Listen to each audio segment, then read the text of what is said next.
If you clicked on this video, it's probably because you're thinking of coming to the DC area, and you should. I think it's one of the best places in the whole world to visit as a tourist.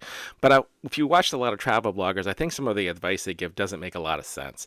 I've lived here for over 40 years. I have two kids that I've taken to almost every local attraction. I've had family come in from out of town, and I've given them advice and guidance, and they've appreciated it, and it's worked out well for them. And I want to give you the same kind of advice I give them so that you can have the best trip possible when you come here. One of the first things to consider is when you should visit DC. The best times to visit DC are either the spring or the fall. In the spring, the weather is beautiful. We have the cherry blossoms if you come in early April. That's probably the best time to come to the city itself. The entire region, I would say the fall is one of the nicer times to come. The leaves changing because we're in the mid-Atlantic region makes the area absolutely beautiful, and the weather again stays nice and temperate. The worst time to visit, I would say, is honestly when most people come, and that's the summer. DC is in a swamp. It is hot. It is humid.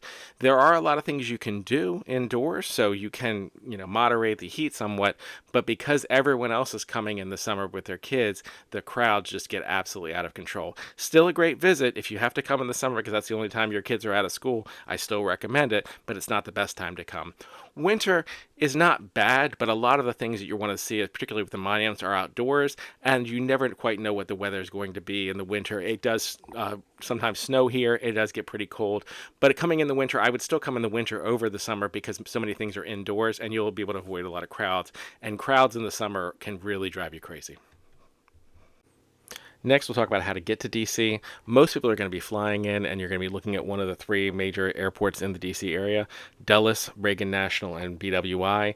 Reagan National is the closest to the city itself. It's right across the river in, I think, Alexandria. If you land at Reagan National, you're basically in DC. You can take the metro to pretty much anywhere you need to get to. We'll be talking about the metro a lot later, but it also tends to be more expensive, and it's a smaller airport.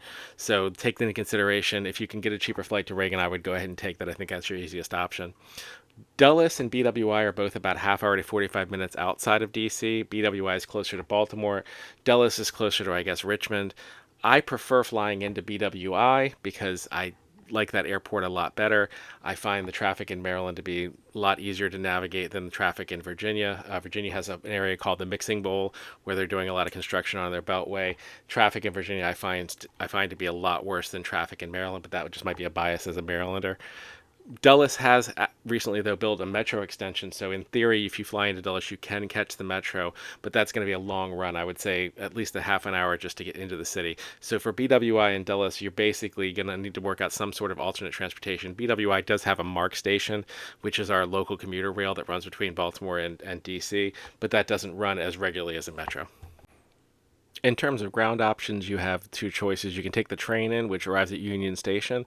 The train to DC at Union Station. The Union Station is a stop on the metro. So if you take the train in, you're basically in the middle of downtown. I would say about 3 blocks from the Capitol, right near the mall where you need to be to see all your tourist stops.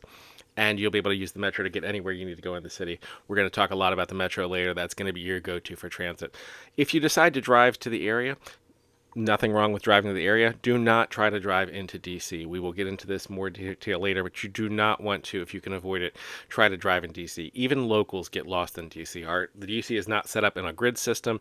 There's a lot of circles. It does not make a lot of logical sense to people who are coming from outside, and there's almost no parking in downtown.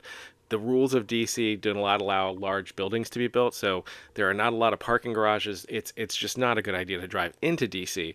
But if you drive to DC, anywhere along the Beltway, preferably near a metro stop, pick a hotel out there and you're good to go. If you want to spend the money and get a hotel downtown and in the city, God bless you. You have a lot of money. I'm very happy for you. But you can save yourself a lot of money just finding a nice hotel outside of the city near a metro station. Let's get into the metro because this is one of the quirks that you really have to understand when you're visiting DC that's very different from other cities. You do not want to, under any circumstances, drive as a tourist in DC. You will not find parking anywhere downtown unless you get incredibly lucky. And you will be frustrated at all times trying to figure out how to get in and out of the city. Just take the metro. Now, our metro is somewhat confusing because the way that our subway system is set up, it goes by distance traveled. So you will go into a metro station and you will see this giant sign giving you the exact amount that you have to pay to go between specific locations, because it's not a flat rate like most cities. It is this is how much you pay to go this distance. However, you can buy day passes. They are more expensive than most cities, and that is slightly annoying, but you will be saving money elsewhere. So I would recommend going ahead and getting either a daily or weekly pass for you and your family, because you will want to hop on and off the metro to navigate all through DC. You can walk, it is a walkable city, but having the option to bounce in and out of the city and not really think about it is much better than every time you get on the train figuring out if you have to add fare to your card because you're going to a specific stop in a specific distance. Go ahead and spend the money to get either a daily pass or a weekly pass anytime you're going into DC. You'll notice I said in and out of the city. Because of the laws in DC, no building can be taller than the Washington Monument, so there's not a lot of hotels that are built, giant skyscraper hotels for people to stay in. And so hotels in the area tend to be expensive. Also, most of the tourist areas are either national park areas or very adjacent to national park areas or businesses. So finding a hotel downtown is just going to be incredibly expensive. If you have the money and you really want to do it, feel free, but I don't think it's the best way to spend your money. I would recommend looking around in the suburbs for a place that's near a metro station. We are a commuter region, so you can probably get a nice Airbnb or a hotel in a very nice area with walkable restaurants and everything you need. Hop on a metro and get into the city every day and not have the hassle or the cost of actually being in the city. If you get a place to stay that's near a metro, we don't even need a rental car in DC for most things. Maybe you'll do it for 1 or 2 days, and we'll get to that later. But almost everything you want to see in DC is metro accessible, and even better, most of it is free. Almost all of the museums in DC are free, and I'll be honest, I think all of the good museums are free. Some of them have time passes to try to avoid them getting too crowded, but most of them are just walk in and you can see everything in the museum, and most of these museums are huge. You could spend entire days in each of the museums in the Smithsonian. The big three, I would say, are the American History Museum, the Natural History Museum, and the Air and Space Museum, and they get crowded very early. So I would recommend, if you're planning on going to any of those three, I would dedicate a day and I would try to get there at opening before it gets too crowded. All of the other museums are wonderful, though. The African American History Museum, the Native American Museum, all three of the art galleries, so I'll include the Hirshhorn. All of these things are places where you could spend an entire day, and all of them are completely free and all pretty much next to each other on the mall. So if you take the metro to the Smithsonian exit, when you get out, you're going to be surrounded by, I think, 7 or 8 completely free giant museums. You could literally just come to DC for 7 days, go to that metro station, get out, and spend a day at each museum, and that would be a perfectly valid trip, and you would have a wonderful time. And that's just talking about the museums themselves. Let's talk about the area around the museums. Starting at Arlington Cemetery, you can see the Tomb of the Unknown Soldier. You can see JFK's Eternal Flame. You walk across a bridge to the Lincoln Memorial, where Martin Luther King gave the I Have a Dream speech, and you can stand on those stairs and look across the reflecting pool. To your left, you're going to see the Vietnam War Memorial, the famous black granite wall with the names engraved. To your right, you're going to see the Korean War Memorial, which may be even more impressive when you see it in person. You walk down that reflecting pool and you look to the right and you can see the Jefferson Monument. You can walk over to the Jefferson Monument in the Tidal Basin and you can see a Martin Luther King Memorial there as well. You keep going down that reflecting pool, you're going to see the World War II Memorial right in front of the Washington Monument. You can go up to the Washington Monument. I don't think the line's necessarily worth it, but from the top of the hill you can see off in the distance, you can see the White House just to your left, and you can walk down. Scheduling White House tours you'll have to do well in advance, but even seeing the White House is nice. You can walk down to Lafayette Park, where they have eternal protests, and see protesters always sitting down there protesting one thing or another. You can keep walking down the mall toward the Capitol building. At the end of the mall, there's a botanical gardens right in front of the National Capitol, again, also for free. You can go around the Capitol, and just behind the Capitol is the Library of Congress and the Supreme Court. All of this is within about a 2-mile stretch, all easily walkable, all flat, and all free. Everything I have described, from all of the museums to all of the places we visited, every single location is free. And those aren't the only free things in DC. That's just describing the downtown mall area. Within a short walk or a metro hop, you have a number of other museums and places that you can visit that are also free. The Holocaust Memorial, the National Portrait Gallery, the National Building Museum, the National Zoo. All of these places are free, and all of them are within a short walk or one metro hop away. All of them are well worth visiting. You can also want to keep an eye out for events that are taking place in the city. Embassy Row, in particular, given that almost every country in the world has an embassy somewhere in DC, on any given day, particularly any given weekend, some country or another, or some embassy or another, is having some sort of festival or event or some kind of meet and greet where they're having something going on where they will have free activities, sometimes even free food.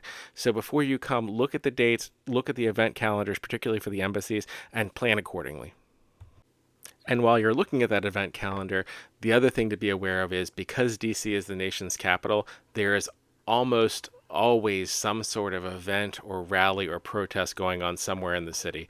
Sometimes it's just a couple of people set up at the Lincoln Memorial doing a protest. Sometimes it's an entire mall full of huge crowds.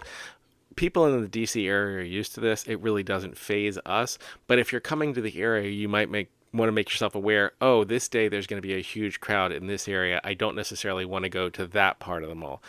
Again, these huge rallies happen regularly. DC is well equipped to deal with them most of the time, and it usually doesn't cause any issue, but it's just something to be aware of. So you can, if you want to avoid crowds or you don't want to have a day where you can't get around or see things the way you want to see them, to know what's happening on a given day, particularly on weekends. If for some reason you want to get out of the city on a given day, say there is a protest, there's also a lot of stuff you can do in the surrounding area. In fact, one of the must-see museums is the Udvar Hazy Museum, that is a annex to the Air and Space Museum. It's where they have the space shuttle. They have a stealth bomber, and most of the large scale airplanes that they have are actually out at Udvar Hazy. You can take the metro out there. I think you have to have a shuttle from one of the metro stations, but if you go to the Udvar Hazy website, it'll give you clear instructions on how to get out there. You could again spend a whole day out there, and that's well worth a trip. If you want to get a little more investment in nature, maybe get out of the city for a day, there are some fairly nice nearby areas. One, if you're here in the summer, is the Kenilworth Aquatic Gardens. In the summer, they have water lilies and these lotuses and some Japanese festivals. That place is a great summer trip. Roosevelt Island is in the middle of the Potomac. You can go over there for a nice, couple of hours just to get away from the city. It's nearby the city. You can also go out to Great Falls, either the Maryland side or the Virginia side. This is a national park, well worth visiting. You do have to pay the national park fee to get in, but it's on the C&O Canal on the Maryland side, and the Virginia side you can just get a nice view of the falls. If you want to take a more extended day trip, you can go out to Annapolis, where they have the Naval Academy and the Naval Academy Museum. Nice place to go for a day. You can go out to Harper's Ferry. You can go to Baltimore. You can go to one of the Civil War battlefields that's in the area. My personal favorite is Antietam, which is about an hour outside of D.C., but Bull Run and Gettysburg are both within a day trip. Two places in the area that a lot of people go to that are very nice that I don't necessarily know that I would recommend are Mount Vernon and Monticello. It's not that they're not wonderful, they're absolutely beautiful places and great to go to, but every trip is a decision between multiple things, and both of those places do charge what I think are kind of excessive fees when you're being spoiled in DC with having free museums. Now, if you're interested in the history of George Washington or Thomas Jefferson, both of these museums are outstanding, but they do charge an admission fee, and you're going to have to drive out there, particularly Monticello. That's a bit of a haul. Mount Vernon's only about 40 minutes, maybe half an hour outside of the city, and is not quite as expensive. But again, with all of the free options you have in the area, I would just put these lower down on the list unless you have a real interest in George Washington or Thomas Jefferson. Now that we've talked about the places to see, some logistical things you might want to think about. First, eating. If you're on the mall, your best bet is to go to the food trucks. There is a huge number of food trucks that have lots and lots of different options, and almost all of them are delicious. I would recommend going to the food trucks over than trying to eat inside the museums, with the possible exception of the Native American Museum and maybe the art museum, the food isn't that great, and it's much more expensive. The Native American Museum has some interesting stuff because they do have some actual authentic Native American food. But even in those situations, I think our food trucks are very good, and I would go there instead. If you want to have a sit down, if you're willing to spend a little bit of money, anything along the waterfront is good. If you walk over to Georgetown, there's a lot of restaurants over there that cater to the locals. You can get pretty much anything you want. Again, because we have so many embassies in town, any kind of food you can imagine, we have someone here serving an embassy community and a restaurant geared toward that.